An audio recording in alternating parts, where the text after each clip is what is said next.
राधे राधे दोस्तों, आप सभी का हमारे YouTube चैनल अध्यात्म भक्ति में बहुत बहुत स्वागत है। तो आइए सुनते हैं वैशाख महात्म्य के चौथे अध्याय की कथा। तो बोलिए प्रेम से भगवान विष्णु की जय, माता लक्ष्मी की जय, सर्व देवी देवताओं की जय। नारद जी कहते हैं, हे राजन, जैसे रसों में दूध, दूध से दही और दही से घृत उत्तम है, ऐसे ही मासों में कार्तिक से माघ तथा माघ से वैशाख मास अधिक उत्तम है। इसमें धर्म करना बरगद के पेड़ की तरह बढ़ता है। मेघ की संक्रांति में मधुसूदन भगवान का ध्यान तथा प्रातःकाल स्नान कर विष्णु भगवान का पूजन करें। भगवान की प्रार्थना करें, हे मधुसूदन देवादिदेव, मैं वैशाख मेष की संक्रांति भर प्रातःकाल स्नान करने की कामना करता हूँ। आप इसे निर्विघ्न पूर्ण कीजिए। फिर अर्घ देते हुए, हे मधुसूदन, आपको अर्घ देता हूँ, इसे भली भांति ग्रहण कीजिए।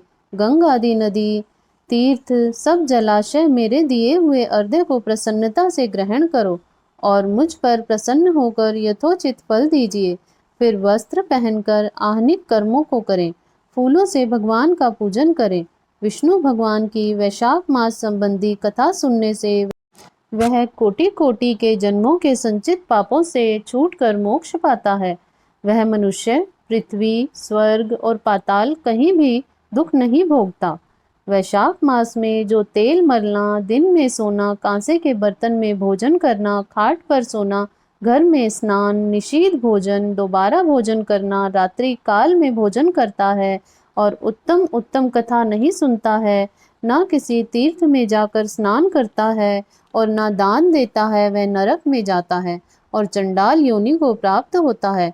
उसे कुत्ते की योनि 100 वर्ष तक प्राप्त होती है। फिर गधे व खच्चर की योनि प्राप्त कर नरकगामी होता है।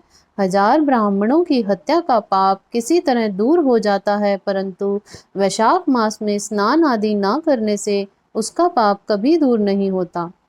वैशाख मास में नियम पूर्वक कमल के पत्तों पर भोजन करने से सब पापों से निवृत्त होकर विष्णु लोक मिलता है।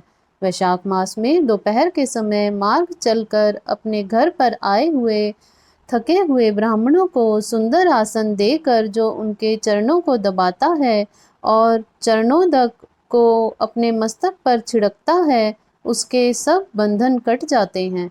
उसके गंगादि संपूर्ण तीर्थों में स्नान करने के बराबर फल निश्चय ही मिलता है। वैशाख मास में अन्न दान व जल दान ना करने से पाप और दुख कभी दूर नहीं होते।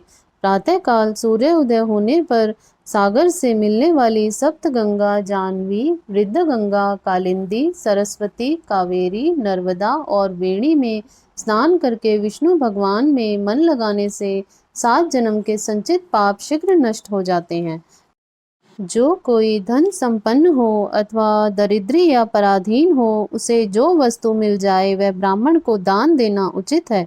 कंद मूल फल, शाक, नमक, गुड़, बेर, पत्र, जल और छाछ जो वस्तु दान की जाएगी अपरिवर्तित होती जाएगी। दान ना करने से दरिद्रता आती है। दरिद्री होने से पाप किया जाता है। पाप करने से नरक मिलता है। इसलिए सुख की इच्छा करने वाले को अवश्य दान करना चाहिए। कोई बड़ा मकान अच्छा सुंदर और सब सामग्रियों से शोभायान हो, मगर उस पर छत ना हो तो शोभा नहीं पाता। जैसे दया ना होने पर सब गुण व्यर्थ हैं, जैसे उत्तम शाक भी बिना नमक के स्वादिष्ट नहीं लगता, जैसे कोई कुरूपवती स्त्री श्रृंगार होने पर भी अच्छी नहीं लगती, ऐसे ही वैशाख मास में जो धर्म कर्म या स्नान आदि नहीं करता, उसका किया सब व्यर्थ है। वैशाख मास में तीर्थ यात्रा, जप, यज्ञ, दान और होम आदि का फल भी अधिक होता है और तुरंत फल मिलता है। मधुसूदन भगवान इसके देव हैं।